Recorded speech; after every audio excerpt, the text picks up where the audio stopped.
Alright, yo, what's up? I'm gonna make another video real quick because I'm at work and I'm bored as fuck. Um, so I wanted to talk about the psychology of the crowd or the psychology of the masses. Kind of really relating to Rome and its collapse in 476 AD, and the kind of things that were going on during that time, and relating it to like basketball, football, fighting sports, which are, I like UFC. I watch that stuff. It's interesting. I used to watch basketball, the Spurs. Grew up in San Antonio, Texas. I'm still in Texas, just in a different city now. But it's pervasive. People still celebrate the Spurs because San Antonio is a pretty big city. So a lot of the cities around it in Texas, if you know Texas, South Texas, you're going to see a lot of the Spurs stuff, especially when they win. I think they're in the playoffs or whatever. They're going to the playoffs eventually sometime. Anyways, I'm not that interested. What I am interested in is the psychology of it all. When I was younger, a lot younger, I would watch these games. I'd go to family events, when we would sit down, or not sit down, we'd grill, barbecue, whatever, make food. Everybody would get together on the weekend or whatever it was, right? We're like, oh yeah, we get to stay late, because we'd go to my grandparents' house and we'd stay up late and whatever. If it was a school night or if it was a weekend, it was like, hell yeah, Spurs, we're gonna chill on the weekend, we don't have to get up for school. And it was the Spurs, right? It was like Tim Duncan, freaking Manu Ginobili, Tony Parker, Robert Horry, Bruce Bowen, that in that era. And it was cool, right? It was all exciting, and Spurs, and people would be I remember people, they still do, which I'm going to talk about, praying for the Spurs, dude. Praying for the Spurs. And maybe I'm just miserable and I don't have anything to do right now in my life except just work and go to the gym and read and ponder on this shit. But and maybe I take the joy out of this when I mention it to people that watch these games with such fanaticism. And so I read a book, and I'm reading it again actually on Kindle. I have like hard copy books, and then I read books on that app, right? And I'm reading different books, and there's this book called The Crowd by Gustave Le Bon. And it basically talks about the primitive psychology of the crowd. It's a study. I'm going through it again, and it's very interesting. It really talks about how the crowd, people in mass, not just individuals, but when people get together, when you think of a crowd, you think of, a rambunctious group of people that are all for the same goal. Chanting maybe comes to mind, like if you watch the Spurs, that go Spurs, go, and you can kind of hear, even if through the TV, you can hear it throughout the whole, I was gonna say Coliseum, but arena. And basically it's just this study on the crowd and how it's primitive and how it's easily swayed, and the crowds don't reason. They just kind of go with the flow. They just kind of go with the chant. They go with emotion. All about emotion, the crowd. That's what drives them. Hardly any reasoning, just a lot of raw passion and emotion. And it becomes like a hive mind. It becomes like the individual is gone when there's a crowd together for a game. a maybe they're watching a concert. The individual is just kind of fades away. If you've ever been to a concert or a game, you kind of get this almost like a I don't know how to say it. It's like a, I don't know, like a supernatural. No, that's too much. A really primitive kind of in your soul release of like, oh, I'm a part of this something bigger. The mass, the bigger mind. You just go with the flow, and it's easier to just release yourself. And it also, the book also talks about, you know, and I'm going through it again. I'm halfway through it. I'd read it a long time ago, but rereading it, I highlight things and I go back and you know, the main points that I find. And also how, you know, you can get away with things if you're in a crowd easier than, or you justify it in your mind easier than if you were just an individual, like in the street, right? It's like, say there's a crowd robbing somebody or something like that, and then you feel, and then they drop a bunch of money, right? It's like, well, if you're an individual, you're probably not gonna go and pick that money up because people are gonna look at you and say, like, that's fucked up, dude. Like, why are you picking up that person's money? But in a crowd, you know, everyone's all rambunctious. You see this in riots. If y'all remember those riots that were happening in 2020, I don't know, with the BLM, all that stuff that just kind of disappeared. You just think about those people in that crowd. They were more prone to violence and looting because there's anonymity. I don't know. You're more anonymous as an individual when you're in a crowd as opposed to as an individual, right? So they felt more emboldened to do that kind of stuff.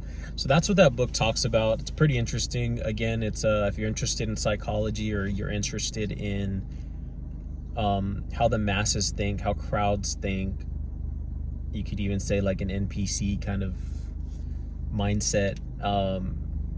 It's a good study. It's The Crowd by Gustave Le Bon. I found it on Amazon Kindle. I don't know, it was probably like a couple bucks when I bought it. Anyways, good study. Again, if you're into psychology, if you're into communication, if you're into just studying people, it helps study when you're studying history, because I want to relate it to the modern gladiatorial games that we're seeing in this collapsing empire. And I don't want to sound like dark, like, oh. I mean, dude, when you analyze shit so much and you read a lot of shit that you probably shouldn't, yeah, it might sound a little gloomy. But if you want to know the way the world's going and the way this country's going, and if you like history, then maybe this brief video is for you. Hold up. So,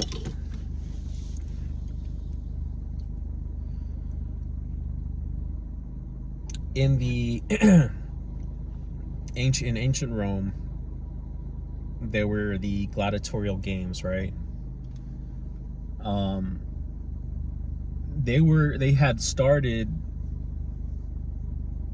They began as these games to celebrate fallen emperors, right? It was like a tribute. It's like, or just a fallen, somebody that's prominent, rich, wealthy usually, or almost always, within the empire, or any of the empire's vast provinces. Somebody wealthy died, somebody influential died, an emperor dies, they would put on gladiatorial games, right? And these guys would go out there. I read a couple books on gladiators and the games. Just a quick, just background. It's like, yeah, if you ever seen the movie Gladiator, right? It's pretty accurate. Gladiators would go in and fight. They were slaves for the most part. Some of them were freemen that decided they wanted to jump in and try their luck at the fortune and the fame that came with being a gladiator. Some were slaves, some were prisoners, some were captured, were basically prisoners of war, forced to fight in the games. But for the most part, the gladiators were slaves, right? And I'm gonna relate this to, the games that we see now, which are, mass sports events that go on in coliseums. And nothing that I'm not hating on sports or anything. It's all good. It's all cool. I like seeing people bond over that stuff. I could never, or wasn't, or at least not anymore, into that stuff, because I think about the psychology of it, and I'd rather just be boring, I guess. But basically, so for the most part, they were slaves, right? They were fighting slaves. So they had owners, they had masters who would, pay for their room, pay for their boarding, pay for their training, of course. So there was a lot invested into the some of these professional gladiators. Like I said, there was also the prisoners of war who were just thrown in there, whatever, slaves, whatever. But for the most part, these gladiators were assets to these slave owners, or to these owners. And they would fight, they would be trained, of course, again, like I said, and they would fight. But a lot of the times it wasn't to the death. A lot of the times it was purely blood sport. The crowd went to see the fight. They wanted to see blood. There was a lot of theater that went along with it. Theatrics of cutting. They would eat barley, right? They would eat a lot of barley, which made them fat. Not like fucking obese, but like there would be fat over their muscle to where, they get hit with the sword, they start bleeding easily. A lot of theater. Again, they were assets, so they were, for the most part, protected. Of course, there were gladiators that would die. But it was a sport. And the ancient Romans would go to these games. Like I said, it started as tributes, but more and more it began. Yo, I'm sorry, man. I'm sorry. I haven't even been out here like 7 hours yet. It started as tribute, right? And it became sport.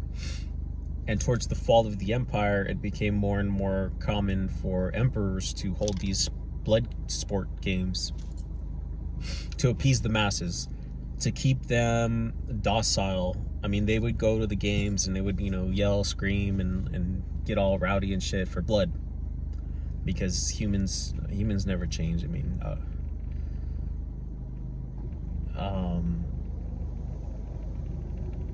we think we're civilized, but it only takes the fall of civilization to bring a human back to its primitive ways. So they would enjoy this stuff. This was a release for them. It was all the troubles, the empires collapsing, the Vandals or the Visigoths and the Ostrogoths are invading. They're taking over. They're tearing apart the Western Empire. Food shortages, and the emperors either knew what they were doing, or they were selling out, or I don't know what. You can relate it to our public servants now. Kind of don't really know what they're doing. It's like they say they're doing this for America. They say they're helping. They say they're supporting the communities, but on the grand scheme of things, we all know society is collapsing, at least the Western Empire, America, that is America. So even back then, you got to wonder, were these emperors just fucking around? Were they selling out? Or were they literally trying to fight off the quote-unquote barbarians that were taking over the empire, right? So they would throw these games, and this was a release valve. So it's interesting because I'm reading about this, right? I read about the Byzantine Empire, a quick little PDF. I read about a couple books on gladiators a while back. I watched the movie Gladiator, which is pretty badass, Russell Crowe and all that. And now I'm reading a book called I can't recall the author. Republic to Empire, where the Republic of Rome turned into an empire under Julius Caesar. He was the first Caesar, and or the first emperor, or Caesar, same thing. And he came to the throne as a military dictator. He was taking on the Gauls. He was taking on, he was taking over Gaul, taking over Italy. And he was becoming pretty prominent. Of course, he had his enemies within the empire. I'm not going to get off track. So they would throw these towards the fall of the empire, with the invasions going on and all that. The people were restless. They would throw these games, and these gladiators would fight, sometimes to the death. There would be blood. In the mornings they would have, I can't recall the names or the phrases or what they were called exactly. I believe they had the animal fights in the mornings, or animal hunts, a couple other things, and I think the gladiator fights were like the main attraction, I think, in the midday. And of course, there's stories about them throwing Christians in there, or people that rebelled against the empire, and you feed them to the lions, all that stuff. And all this blood. The crowd loves blood. They love a good show. And right now it's not like that, right? I mean, you can argue UFC, yeah, there's some blood, but it's controlled. Nobody's dying in there. But to relate it to the Spurs, right? And if you're from South Texas, if you're from anywhere else, you can relate it to any other sport, and the games that go on. I watched a game yesterday. Was it yesterday? The day before? I think I've been to one or two when I was younger, and maybe like a hockey game. And the hockey game wasn't as rowdy, but like the Spurs, right? It's like the chanting, right? And this is just my take, but I heard the chanting, and I was just thinking, they're like, "Go Spurs, go," and it's just the whole arena in sync, right?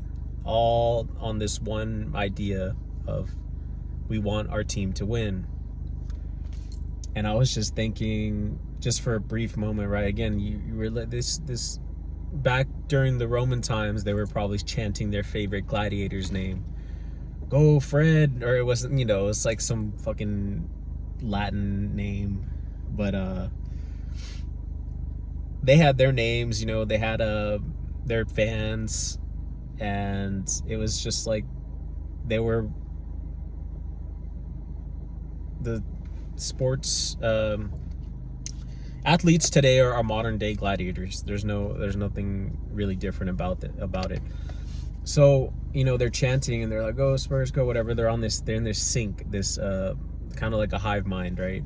And I just I thought it was interesting. I was like, damn, dude, imagine that power, that being in sync, being in all in one mind, basically, but that directed towards their local officials, the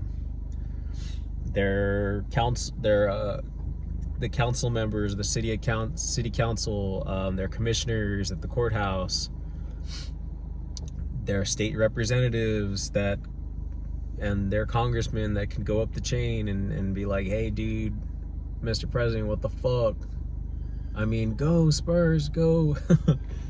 Like, what the fuck is going on with our country, dude? But I just thought, man, that's kind of scary. That would be scary for those elected officials to have all that energy and that one mind going after them and questioning them, which is why they throw these games, right? The emperors would throw these games as a release valve. Hey, direct your energy and all your hate or love or whatever you're feeling, direct it on that game. Let it all out. Shit, after the game ends, go celebrate in the streets, beat each other up, burn shit. We'll just arrest you. You'll pay bond and support the state, or you'll go into our jails so we can get more funding. It's just crazy shit. But I just thought about the primitive aspect of the crowd when I hear that, a crowd chanting. I just think they don't understand the power that they hold as a crowd. But that power is ultimately directed somewhere else by people more intelligent, higher up than they are.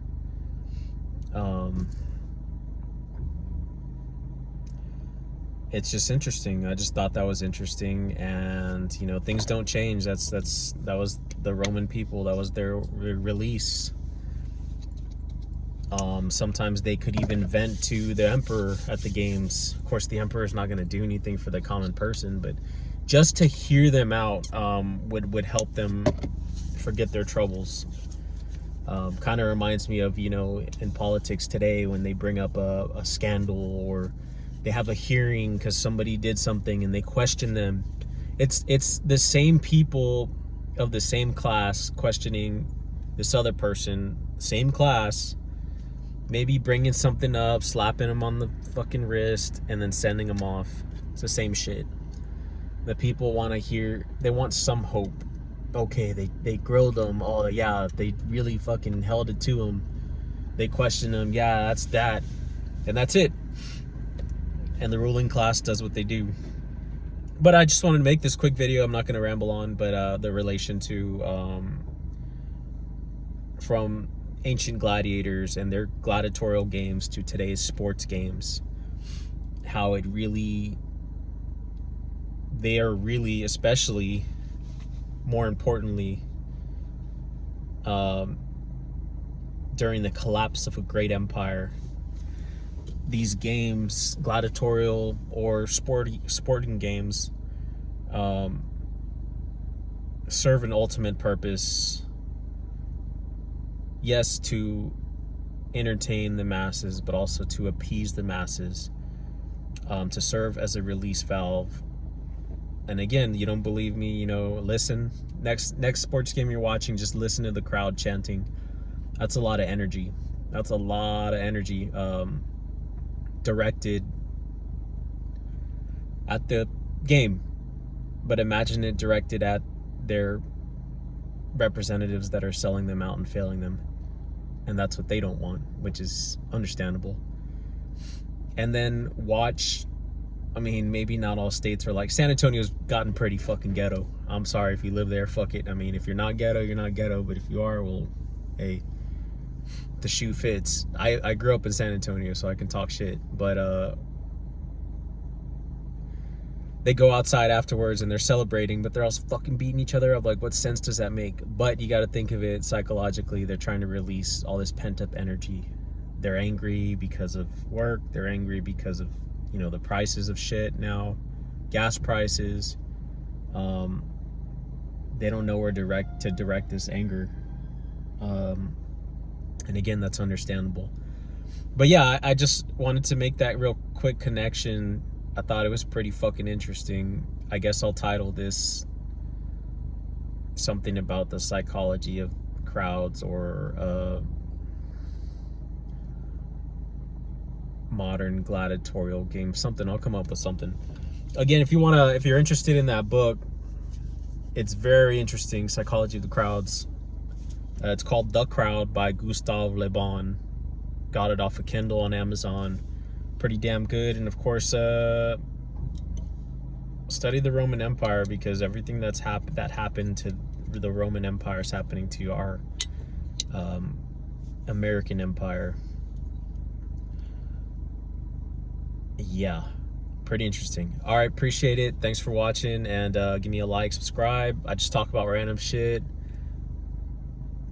Yeah, pretty much. All right, appreciate it. Thanks.